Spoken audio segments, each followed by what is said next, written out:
ये कहानी एक छोटे से गांव कुंदियापुर की है। गांव छोटा था, लेकिन लोगों के दिलों में एक अजीब खौफ बसा हुआ था। हर शाम जैसे ही सूरज पहाड़ों के पीछे छुप जाता तो गालियां खाली हो जाती। कोई भी आदमी रात के बाद बाजार के पास नहीं जाता था, खासकर उस कसाई की दुकान के आसपास। वो दुकान बाजार के कोने पर थी।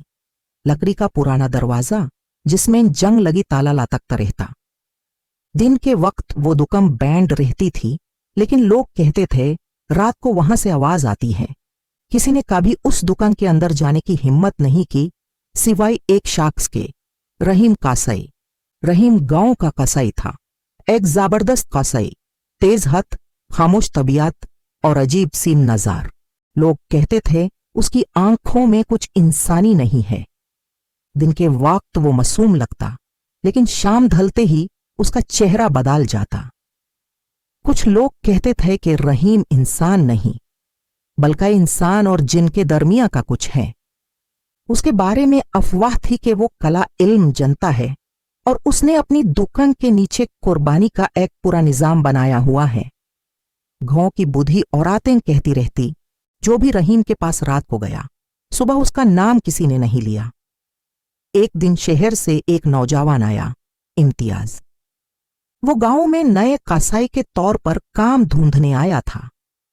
जब उसने सुना कि रहीम की दुकान खाली पड़ी है, क्योंकि कुछ महीने पहले रहीम गायब हो गया था, तो उसने सोचा, क्या बुरा है, दुकान खोल लूंगा, रोजगार मिलेगा। लोगों ने माना किया। बेटा, उस दुकान में किसी ने ताला नहीं तोड़ा। वहां खून के निशान अभी तक जमीन पर हैं। मगर इम्तियाज हंस पड़ा। बाबा, ये सब अंधविश्वास हैं। मैं शहर का बंदा हूं, मुझे इन बटों से फर्क नहीं पड़ता। उस रात उसने ताला तोड़ा और कसाई की दुकान दोबारा खुल गई। दुकान के अंदर अंधेरा था। दीवारों पर पुराने कसाई के हथियार लटक रहे थे, कुछ जैसे अभी अभी साफ किए गए हों। जमीन पर थोड़ा सा सूख गया खून था और हवा में गले हुए गोश्त की बू। इम्तियाज ने दीपक जलाया और सफाई शुरू की, लेकिन जैसे ही उसने कसाई का पुराना छोरा उठाया, उसके कान के पास किसी ने धीमी सी आवाज में कहा, मेरा छोरा वापस रख दे।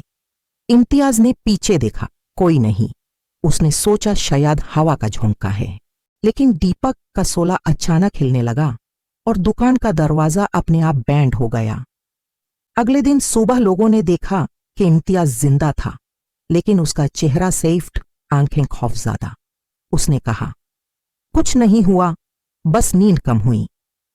मगर गांव के लोगों ने नोटिस किया कि उसकी दुकान के अंदर अब हर सुबह एक नया बकरा कटा होता है, बिना किसी के आने के। कोई नहीं जानता था वो बकरा कहां से आता और किसने कटा। रात को लोगों को आवाज आती, ताजा गोश्त ले लो, रहीम कसाई का गोश्त। और हर सुबह इम्तियाज के पास नए नोट, नए ग्राहक और नए गोश्त के टुकड़े मिलते। एक रात जब इम्तियाज ने दुकान बैंड करने की कोशिश की, तो उसने देखा कि दरवाजा अंदर से खुल गया। वहां एक पुरानी लाश बैठी थी, रहीम। रहीम का चेहरा आधा गाला हुआ, मगर आंखें अभी भी चमक रही थी। तू मेरे दुकान में बेच रहा है मेरा सौदा? नहीं, मैं बस काम कर रहा था, इम्तियाज ने कहना चाहा, मगर उसकी जुबान सूख गई। रहीम ने मुस्कुराया, यहां गोश्त इंसान का बेचता हूं, तू भी बिक गया है। उसने अपना छोरा उठाया जो पुरानी दीवार के पास लटका था और इम्तियाज के कंधे पर हाथ रखा। आज से तू भी कसाई है, मेरे साथ काम करेगा। उस दिन के बाद गांव में हर हफ्ते एक शख्स गायब होने लगा। कोई आदमी बाजार के पास जाता और फिर कभी वापस नहीं आता।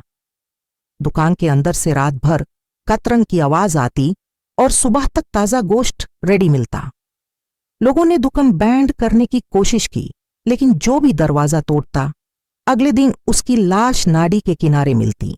रहीम और इम्तियाज दोनों अब दिखाई नहीं देते थे, मगर रात के वक्त जब कोई गुजरता तो दुकान के अंदर दो परछाइयां नजर आती, एक पुरानी और एक नई। दोनों के हाथ में छुरे चमक रहे होते। कुछ साल बाद गांव में नया आदमी आया, एक शहर का इंस्पेक्टर। उसने कहा, मैं इन कत्लों का राज खोलूंगा। उस रात वो दुकान के अंदर गया। लोगों ने देखा, दरवाजा बंद हुआ और अंदर से चीखने की आवाज आई। फिर खामोशी छा गई। सुबह जब लोग गए तो दुकान बिल्कुल साफ थी, लेकिन मेज पर लिखा था, गोश्त ताजा है, कसाई की दुकान में हमेशा खुला रहने वाला सौदा मिलता है। और तब से आज तक जब भी रात को कोई उस गाली से गुजारता है तो हल्की सी आवाज सुनाई देती है, आओ गोश्त ले लो, ताजा गोश्त। और अगर कोई बेवकूफ क्यूरियोसिटी में रुक जाए तो फिर उसका नाम गांव की कहानियों में लिखा मिलता है, कसाई की दुकान का नया मजदूर। आज भी कुंदियनपुर के कोने में एक पुरानी दुकान बैंड पड़ी है। उस पर ताला नहीं, बस छाया है, एक लाल रंग का निशान।